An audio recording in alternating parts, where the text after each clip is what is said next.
अस्सलाम वालेकुम student, I am sir Mubashar Ali. आज हम 9th class new book national book foundation exercise 1.1 question number 4 start करेंगे। क्वेश्चन नंबर 4 स्टार्ट करने से पहले कुछ properties of equality of real number आ रही हैं, पहले हम उनको डिस्कस करते हैं। नेम ऑफ प्रॉपर्टी है रिफ्लेक्सिव प्रॉपर्टी। रिफ्लेक्सिव प्रॉपर्टी क्या होती है? अगर कोई एलिमेंट्स अपने आप के इक्वल हो जाए तो उसे हम रिफ्लेक्सिव प्रॉपर्टी देते हैं। जैसे ए जो है ये ए के इक्वल है, लिहाजा ये रिफ्लेक्ट। इसी तरह अगर बी के इक्वल हो जाए या सी कोई एलिमेंट अपने आप के इक्वल हो जाए तो उसे हम रिफ्लेक्सिव प्रॉपर्टी कहते हैं। जिस तरह ए के इक्वल है तो लिहाजा ये रिफ्लेक्सिव प्रॉपर्टी है।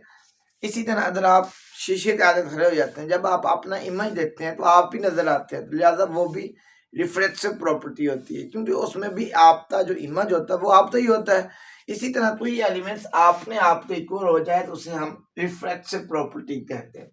अगर आती है सिमेट्रिक प्रॉपर्टी। सिमेट्रिक प्रॉपर्टी क्या है? अगर ए जो है ये बी के इक्वल हो जाए या बी ए के इक्वल हो जाए तो उसे हम सिमेट्रिक प्रॉपर्टी कहते हैं। यानी ए जो है ये बी के इक्वल हो जाए या देन बी ए के इक्वल हो जाए तो उसे सिमेट्रिक प्रॉपर्टी। ट्रांजिटिव इसमें टू नंबर, सिमेट्रिक में टू नंबर्स होते हैं और ट्रांजिटिव में तीन नंबर्स होते हैं। सिमेट्रिक में अगर ए बी के बराबर हो जाए तो वो सिमेट्रिक लेता है। ट्रांजिटिव में तीन नंबर्स होते हैं। If A is equal to B and B is equal to C, यानी जो ए है वो बी के इक्वल हो और बी जो है ये सी के इक्वल हो, तो फिर हम यहां से लिख सकते हैं जो ए है वो भी सी के इक्वल होगा। इसे हम ट्रांजिटिव प्रॉपर्टी देते हैं। एडेक्टिव प्रॉपर्टीज मींस उसमें कोई चीज प्लस करेगा यानी ऐड करेगा। If A is equal to B then A plus C is equal to B plus C. अब उसने लेफ्ट साइड पर भी सी प्लस दिया और राइट साइड पर भी सी प्लस दिया, इस वजह से उसने एडेक्टिव प्रॉपर्टी नाम लिखा। उसमें आता है multiplicative. If A is equal to B then A C is equal to B C या C is equal to C B. अब ये मल्टीप्लिकेटिव प्रॉपर्टी इस वजह से है क्योंकि दोनों साइड पर सी से मल्टीप्लाई किया। इधर उसने सी तो राइट साइड पर मल्टीप्लाई किया, इधर उसने सी से लेफ्ट साइड से। तो मल्टीप्लिकेटिव प्रॉपर्टी में जब किसी नंबर से मल्टीप्लाई करेगा तो उसे हम मल्टीप्लिकेटिव प्रॉपर्टी कहेंगे, और एडेक्टिव प्रॉपर्टी में जब कोई चीज जमा करेगा तो उसे हम एडेक्टिव प्रॉपर्टी कहेंगे। उसके बाद आ जाता है cancellation with respect to addition. A plus C is equal to B plus C था, अब उसने दोनों तरफ सी को कैंसिल डाल दिया, तो C cancellation with respect to, क्योंकि दरमियान में प्लस था तो इस वजह से cancellation with respect to addition हुई। इसी तरह A C is equal to B C है, अब उसने is equal to A B, अब दोनों तरफ से उसने सी कैंसिल दिया। इसमें cancellation law with respect to multiplication है, क्योंकि इनके दरमियान में मल्टीप्लाई था, साइन आ रहा था।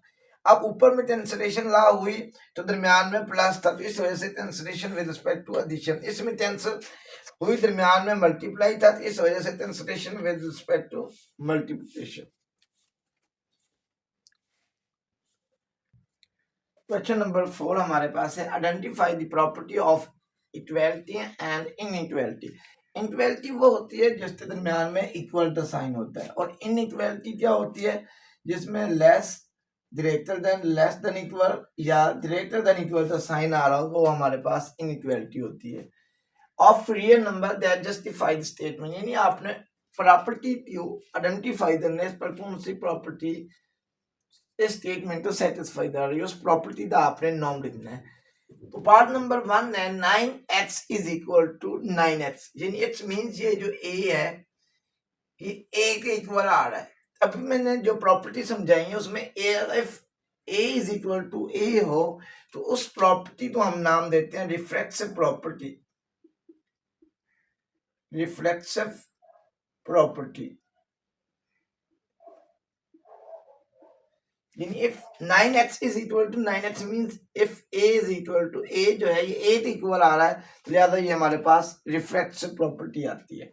पार्ट नंबर 2 है if x plus 2 is equal to y and y is equal to 2x minus 3 then x plus 2 is equal to x minus 3। इस प्रॉपर्टी का नाम लिखना है। इफ h प्लस 2 तो मैं a समझ लेता हूँ, y तो b, यानी if a is equal to b, अब फिर y है, y की वैल्यू b है। अब 2x माइनस 3x प्लस 2 से डिफरेंशिएट तो और नंबर आ रहा है, तो इसे मैं नाम दे देता हूं c, यानी if a is equal to b B is equal to C, then A is equal to C. तो A की वैल्यू क्या है h+2 और C की वैल्यू क्या है 2h-3. तो ये हमारे पास A आ रहा है और ये हमारे पास C आ रहा है. तो ये ट्रांजैक्टिव प्रॉपर्टी है. If A is equal to B, B is equal to C, then A is equal to C हो तो उस प्रॉपर्टी को हम ट्रांजैक्टिव प्रॉपर्टी कहते हैं. ट्रांजैक्टिव प्रॉपर्टी.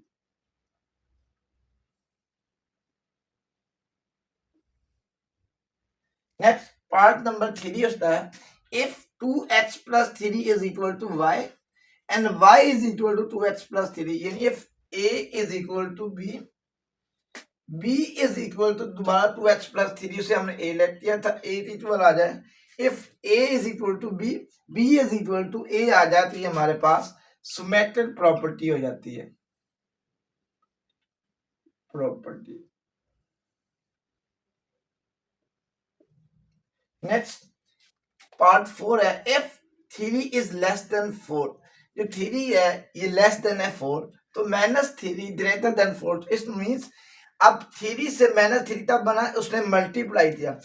इससे वो जब भी आपके साइन चेंज होते हैं तो इट मींस वो नेगेटिव नंबर से मल्टीप्लाई करता था.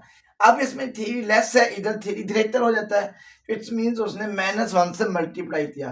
तो -1 मल्टीप्लेटिव यानी -1 से मल्टीप्लाई, ये हमारे पास मल्टीप्लिकेटिव प्रॉपर्टी. इट मींस ये किसी नंबर से मल्टीप्लाई कर रहा है और नंबर कौन सा है -1 है. तो -1 मल्टीप्लिकेटिव मींस तो वो स्टेट जो ये इनइक्वल, क्योंकि अब इसमें लेस का साइन आ रहा है तो इट्स मींस इस इनइक्वालिटी तो वो -1 से मल्टीप्लाई कर रहा है, तो इस वजह से -1 मल्टीप्लिकेटिव आ जाता है. Part number 5 if 2y+2w is equal to p, p is equal to 50, यानी इट्स मींस ये हमारे पास a है, ये हमारे पास b हो जाता है. तो p की वैल्यू b, अब 50 न्यू नंबर आ रहा है, इट्स मीन ये c इक्वल आ जाता है. a is equal to b, b is equal to c, then आपके पास जो आ रहा है ये आ रहा है a is equal to c. If a is equal to b हो, b is equal to c हो, तो फिर a c के इक्वल आ जाए तो उसे हमने अभी प्रॉपर्टी का नाम दिया था, उसे बोलते हैं ट्रांजिटिव प्रॉपर्टी. Transitive property.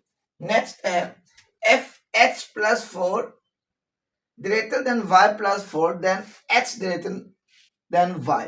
अब इधर 4 प्लस आ रहा था, इधर 4 कैंसलेशन हो गया.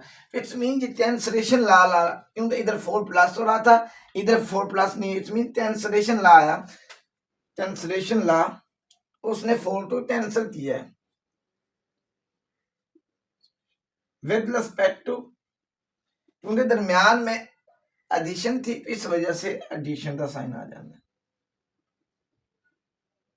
इधर 4 प्लस हो रहा था, h+4 is equal to y+h, it's mean उसने 4 कैंसिल किया, तो कैंसिलेशन विद रिस्पेक्ट टू दरमियान में प्लस था, तो इस वजह से एडिशन लिख दिया. Next if 2 less than 5, if 2 जो है ये 5 से लेस है एंड 5 लेस है 9 से, देन 2 लेस है 9, यानी इट मींस ये हमारे पास a हो, ये हमारे पास b. It's mean a is less than b, b less than है c, यानी ये 3 और c 9 आ रहा है, 9 और नंबर है, आपने c. If a is less than b, b is less than c, then आपके पास a जो है ये लेस देन आ रहा है c से. उसी तरह if a is equal to b, b is equal to c, then a is equal to c हो, तो इसे हम प्रॉपर्टी का नाम देते थे ट्रांजिटिव, लेकिन ये इक्वालिटी में था. अब ये इन इक्वालिटी में है, लेकिन फिर भी आपके पास प्रॉपर्टी ये बन रही है transitive property.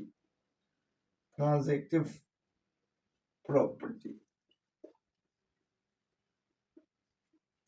Next part number 8 है -18 less than -16, then 9 is greater than 8. अब ये देखो इधर -18 था तो इसका आंसर 9 आ रहा है, तो इट्स मींस वो किसी नंबर से वो मल्टीप्लाई कर रहा है, तो इट्स मींस वो -1/2 से मल्टीप्लाई करता है. जब -18 तो -1/2 से मल्टीप्लाई करने तो इसका आंसर 9 आ जाता है. तो -16 तो -1/2 से मल्टीप्लाई करो तो इसका आंसर 8 आता है. तो -1/2 मल्टीप्लिकेटिव, इट्स मींस ये -18 लेस था -16 से, तो इसका आंसर 9 उस टाइम आता है जब इसे आप -1/2 से मल्टीप्लाई करते हैं, तो इट्स मीन -1/2 मल्टीपल करते आंसर